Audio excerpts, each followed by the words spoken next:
ये है बच्चों हमारा क्लास 12 जियोलॉजी का देखिए ऑब्जेक्टिव क्वेश्चन जो जैक बोर्ड ने ही जारी किया है। मॉडल सेट पेपर टर्म 1 का समझ लीजिए ऑब्जेक्टिव क्वेश्चन है और ये सवाल भिड़ेंगे आपके एग्जाम में, तो आप इन सवालों को जरूर करके जाइएगा। मैं आपको आंसर भी बताऊंगा, आप लोग नोट डाउन करते चलिएगा। अगर आपको इसका PDF चाहिए तो वो भी आपको मैं प्रोवाइड कर दूंगा टेलीग्राम ग्रुप में, ठीक है, जिसका लिंक वीडियो के डिस्क्रिप्शन बॉक्स में, तो आप लोग टेलीग्राम ग्रुप में ऐड हो सकते हैं। तो देखिए बोला हुआ है कि the branch of geology which deals with the study of faults ETC on the earth is known, यानी भू विज्ञान की वह शाखा जिसके अंतर्गत पृथ्वी पर पाए जाने वाले वलन, भ्रंश इत्यादि का अध्ययन किया जाता है, तो वो क्या कहलाता है बच्चों? Physical geology, petrology, economic geology या फिर स्ट्रक्चरल जियोलॉजी। ऑप्शन हिंदी में भी है, लेकिन देखिए PDF का क्वालिटी जो थोड़ा सा ख़राब है, इसमें तो मैं कुछ कर नहीं सकता क्योंकि ये PDF ऐसा ही मुझे प्राप्त हुआ अभी, ठीक है। तो भौतिक विज्ञान, शैल विज्ञान, आर्थिक भूविज्ञान या फिर संरचनात्मक भूविज्ञान, तो बच्चों ये कहलाता है स्ट्रक्चरल जियोलॉजी और ऑप्शन नंबर डी इसका सही जवाब है, ठीक है। अगला सवाल है कि the middle part of the internal structure of the earth, यानी देखिए पृथ्वी का जो आंतरिक संरचना के बीच वाला भाग होता है वो क्या कहलाता है? हम लोग जानते हैं पृथ्वी के 3 भाग, एक क्रस्ट, मेंटल और कोर। आपने हिंदी ज्योग्राफी में पढ़ा हुआ है कि पृथ्वी के 3 भाग क्रस्ट, मेंटल और कोर होता है बच्चों। भूपर्पटीय हो गया आपका, मेंटल होगा, कोर इसको हिंदी में कहा जाता है। तो इसमें कौन सा बीच वाला भाग होता है? तो बच्चों वही ना मेंटल कहलाता है, ठीक है। तो मेंटल हो जाएगा इसका सही जवाब, ऑप्शन नंबर 3 इसका राइट आंसर है, ठीक है। अगला सवाल है बच्चों हमारा कि the sudden vibration on the earth surface, अगर हम पृथ्वी पे क्या हमें थोड़ी सी कह सकते हैं कि बच्चा अचानक आवाज़ सुनाई देती है, हल्की सी कह सकते हैं बच्चों वाइब्रेशन महसूस होती है, ठीक है। वाइब्रेशन हिंदी कंपन कहा जाता है, तो महसूस हो गया तो वो क्या कहलाता है? आप ही बताइए, कभी आपका घर अचानक हिलने लगे तो आप लोग क्या बोलिएगा इसे? कि भूकंप आया है। क्या आता है? भूकंप। इंग्लिश में क्या कहते हैं? अर्थक्वेक। तो ऑप्शन नंबर 3 राइट आंसर। देखिए सवाल हार्ड नहीं है, बस समझते चलिएगा, आपको खुद याद हो जाएगा क्वेश्चन। देखिए अगला सवाल बच्चों को बोला हुआ है कि the temperature of the surface of the sun, आप बताइए जो सन का टेम्परेचर हो तो वो कितना होता है? 4000 डिग्री सेल्सियस से 6000, 8000, 10,000। तो देखिए लगभग 5883 पॉइंट समथिंग होता है, ये आप गूगल में भी देख सकते हैं, लेकिन यहाँ पर कुछ ऐसा आंसर दिया हुआ है इसलिए हम लगभग 6000 डिग्री सेल्सियस को टिक करेंगे, यही इसका सही जवाब होगा, ठीक है। अगला सवाल है बच्चों हमारा according to plate tectonic theory by which plate margin new mountain building keeps important, यानी प्लेट विवर्तनी के सिद्धांत के अनुसार कौन सा प्लेट किनारा मार्जिन के द्वारा पर्वत निवास के लिए महत्व रखता है? तो कंस्ट्रक्टिव, डिस्ट्रक्टिव, कंजर्वेटिव या फिर नन ऑफ दीज। तो देखिए बच्चों इसका आंसर कंस्ट्रक्टिव होगा, जहाँ तक मुझे मिला इसका आंसर कंस्ट्रक्टिव होगा। फिर भी अगर आप में से कोई जियोलॉजी का बच्चा अगर जिसको जाना नॉलेज है तो वो अगर इसमें अगर इस सवाल का जवाब मैंने गलत बताया तो आप लोग कमेंट बॉक्स में बता दीजिए, ठीक है। जहाँ तक मुझे लग रहा है इसका आंसर कंस्ट्रक्टिव होगा, तो मैंने जितना खोजा उसमें से मुझे कंस्ट्रक्टिव सबसे बेस्ट ऑप्शन लगा, ठीक है। तो हम लोग इसका ऑप्शन ए मान के चलेंगे, ठीक है। अगला देखिए the planet revolving around the sun, सबसे पहला जो नियरेस्ट प्लेनेट सन के अकॉर्डिंग कि सन से सबसे पहला ग्रह कौन सा पड़ता है? वो तो आप लोग पढ़ते हैं बुध होता है बच्चों, फिर शुक्र होता है, फिर पृथ्वी होता है, फिर बुध को इंग्लिश में क्या कहते हैं? मरकरी कहते हैं। तो ये हो गया खत्म। तो इसी तरह देखिए ये सवाल आप लोग आराम से कर सकते हैं, कोई बड़ी बात नहीं, आप लोग आराम से पढ़ सकते हैं। देखिए अगला बोला हुआ है कि द इंटेंसिटी ऑफ, देखिए अर्थक्वेक की जो यानी भूकंप की जो तीव्रता होती है वो किस में मापी जाती है बच्चों? रिक्टर स्केल में। आप लोग बच्चों से पढ़ते आ रहे हैं कि जो अर्थक्वेक होता है उसे किस में मापा जाता है? रिक्टर स्केल में, ठीक है। हो गया खत्म यहीं पर। अगला बच्चों हमारा है कि height peak upon the earth is mount Everest, ठीक है। सबसे बड़ा भारत में बच्चों विश्व में क्या है बच्चों? हमारा पर्वत शिखर सबसे बड़ा कौन है? Mount Everest. और इसकी जो वास्तविक ऊंचाई बच्चों वो कितने? 8848 मीटर है। 8 किलोमीटर 848 मीटर या फिर 8848 मीटर, ये इसका ऑप्शन नंबर सी सही जवाब होगा। अगला सवाल बच्चों हमारा according to geological studies the soil which has been derive from lake is called, geological यानी कह सकते हैं बच्चों भूगोलीय अध्ययन के अनुसार ऐसी मिट्टी जो हमें कहाँ मिलती है बच्चों? झील सरोवर के किनारे मिलती है, उस मिट्टी को क्या कहा जाता है? तो बच्चों उसको कहा जाता है लैंकुस्ट्रेनिक सॉइल, और हिंदी में कहा जाता है सरोवरी मिट्टी। ऑप्शन नंबर देखिए हिंदी और इंग्लिश दोनों में क्वेश्चन आएगा, बस सवाल को देखिए दोनों लैंग्वेज देख लीजिएगा आपका सवाल, क्योंकि 1.5 घंटे का समय ऑब्जेक्टिव में बच्चों बहुत होता है, इतना आप लोग हल कर, लेकिन सब्जेक्टिव में यही थोड़ा सा दिक्कत करेगा, आपको बता देता हूँ, ठीक है। तो इसका डी हो जाएगा सही जवाब।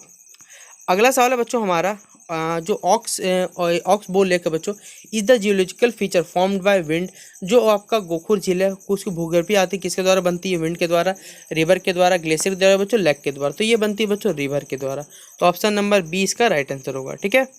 अगला बच्चों हमारा active and dormant are the, देखिए आपने पढ़ा होगा सक्रिय तथा प्रसुप्त क्या होते हैं बच्चों? ये आपका किसका पार्ट है? एक वॉल्केनो, क्योंकि एक वॉल्केनो एक्टिव भी होता है और बच्चों शांत भी होता है, ठीक है।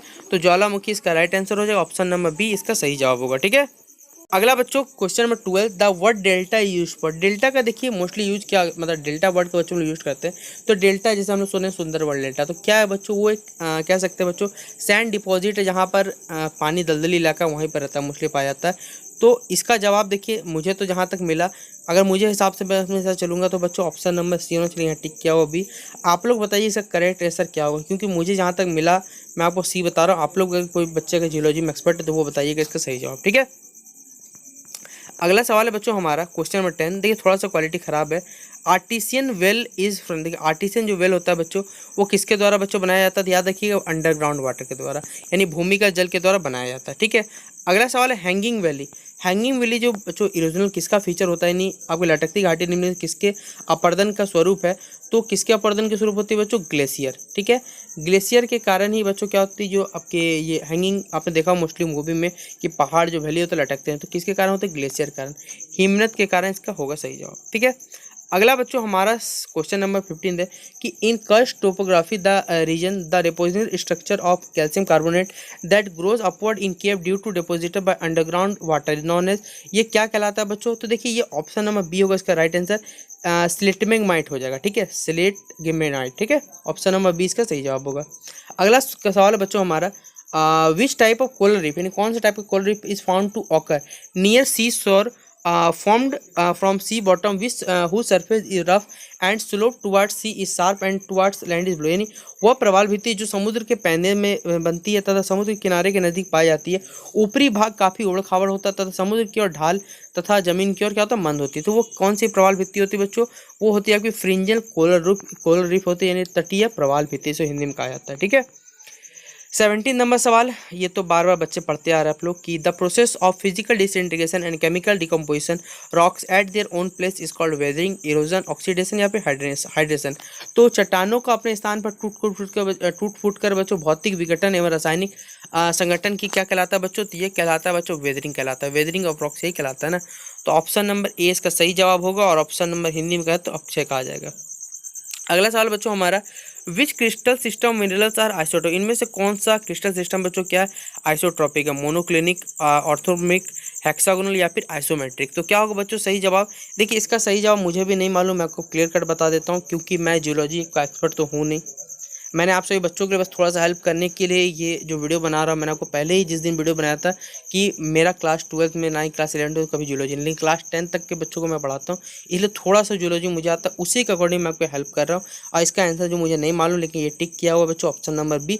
आप लोग इसका भी अगर इसका आंसर आता है तो बताइए, बाकी जो मैंने आपको जितने आंसर बताया वो सारे के सारे सही है, उसमें कोई दिक्कत नहीं है, ठीक है। अगला सवाल बच्चों the maximum angle of slope of a bed or layer of rock which is measure with the horizontal square, देखिए किसी संस्तर का अधिकतम झुकाव यानी स्लोप का वो कोण जो क्षैतिज तल से नापा जाता है वो कहलाता है बच्चों, वो डीप कहलाता है, इन्नति कहलाता है, हिंदी में कह सकते हैं, और ये सही जवाब है, आपको बता देता हूँ। अगला बच्चों हमारे सवाल है वो क्या, द काइंड ऑफ फोल्ड, ठीक है, the kind of fold with inclined excipient with the limbs of dipping unequally is called anticline fold, syncline fold या फिर एसिमेट्रिक फोल्ड या फिर सिमेट्रिकल फोल्ड। तो ये होगा बच्चों आपका option number C asymmetrical fold, और हिंदी में कहा जाता है असीमित वलन कहा जाता है। तो बच्चों ये थे टॉप 20 सवाल। देखिए अभी और 20 क्वेश्चन है बच्चों जो आपके इंपॉर्टेंट सवाल है, उसको देखिए मैं जब तक सॉल्व नहीं करूँगा आप सभी बच्चों के लिए कैसे वीडियो बना दूँ आप बताइए, इसलिए मैं उसे जैसे सॉल्व कर लूँगा आप सभी बच्चों के लिए वीडियो अवेलेबल करा दी जाएगा। जैसे मैंने आपको सब्जेक्टिव पेपर के इंपॉर्टेंट क्वेश्चन करा दिया, इसी तरह देखिए टॉप 20 क्वेश्चन मैंने आपको करवा दिए जो आपके एमसीक्यू आप सभी बच्चे बोल रहे थे, तो ये टॉप 20 करिए। इसके अलावा देखिए कुछ फिल इन द ब्लैंक्स भी बताऊंगा जो आप लोग घर में खुद ट्राई करिएगा, जो आपके एग्जाम में भिड़ सकते हैं। ये सारे के सारे देखिए प्रीवियस ईयर क्वेश्चन पेपर से ही आया हुआ है, मैं आपको एक्स्ट्रा कुछ नहीं बता रहा हूँ, मैं आपको बता देता हूँ पहले ही, ये प्रीवियस ईयर क्वेश्चन पेपर ही से मैं आपको कुछ सवाल बता रहा हूँ, और कुछ सवाल मेरे एक्स्ट्रा भी जुड़े हुए हैं जो आपके जियोलॉजी से बच्चों पूछे जाते हैं हमेशा। तो आशा करता हूँ कि आपको ये वीडियो पसंद आया होगा। वीडियो पसंद आया हो तो वीडियो को देखिए, आप सभी बच्चों के लिए इतना मेहनत कर रहा, वरना मेरा जियोलॉजी से देखिए उतना कोई खास रिश्ता तो नहीं है, मैं क्लियर कर बता देता हूँ, ठीक है। क्योंकि जियोलॉजी आप में जो भी बच्चे दिए वो जानते हैं कि जियोलॉजी का पढ़ाई कितना कठिन है, कोई बड़ी बात नहीं है। मेरा नहीं है, मेरा पीसीएम सब्जेक्ट था, मैं बता देता हूँ क्लास 12 तक मेरा, तो मेरा उतना खास तो डीप नहीं जितना आप सभी बच्चों का है। तो फिर भी ट्राई कर रहा हूँ आप सभी बच्चों के लिए, ताकि आप सभी बच्चों देखिए अच्छा स्कोर कर सके, क्योंकि जैक बोर्ड ने तो आप सभी बच्चों के लिए ना ही मॉडल सेट पर जारी किया, ना ही कोई भी हमारे पास देखिए सीधा बात है ऐसा कोई ऑप्शन ही नहीं कि हम किस तरह के बच्चों तैयारी कर सकते हैं। तो आप में से देखिए जो भी बच्चे अगर इस जियोलॉजी की वीडियो को देख रहे हैं तो आप लोग खुद से ट्राई करिए। बाकी मैं आपको जितना ऑब्जेक्टिव क्वेश्चन सब्जेक्टिव ट्राई कर रहा हूँ आपको प्रोवाइड करने का। जो बात है बच्चों मैं आपको क्लियर बता देता हूँ, ठीक है। तो अगर वीडियो पसंद आया है तो ही वीडियो को लाइक करिए, शेयर करिए। मैंने आपको ऐसे करने की कोई आवश्यकता नहीं, मैं खुद बोल रहा हूँ, ठीक है। तो चलिए मिलते हैं अपने अगले वीडियो पे।